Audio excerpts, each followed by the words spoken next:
So as I reported in the last episode, 6ix9ine, announced his comeback. He said he's the king of New York, this and that. Well, whenever he says something, unfortunately, people fall for the bait for the most part. I remember when he was going back and forth with Lil Durk about album sales, and now Lil Durk is literally the hottest artist out. So he's not really attacking Lil Durk anymore. He's kind of just left that alone because Lil Durk proved that, hey, I'm way hotter than you. You ain't shit.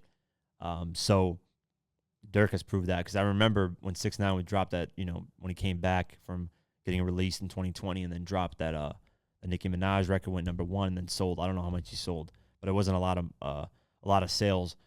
He was like trolling Durk and saying, you ain't selling shit either. But now Durk is actually selling and actually killing it. So I doubt he's going to go that route again.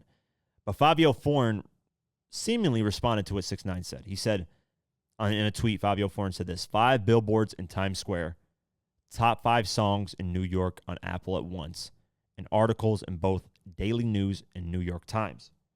Don't ever let that guy say he's the king of the city. So obviously that's shots at 6ix9ine.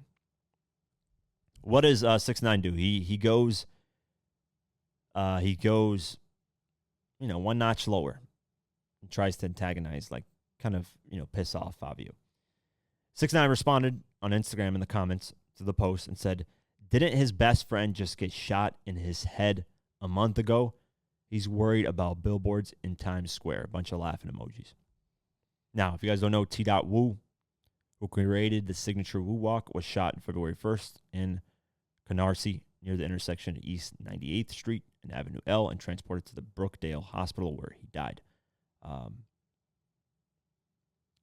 Basically, T.Woo was close with Fivio, so he's saying, listen, you got a friend that died, and now you're over here, instead of worrying about your friend and all that, you're over here talking about being the king of New York.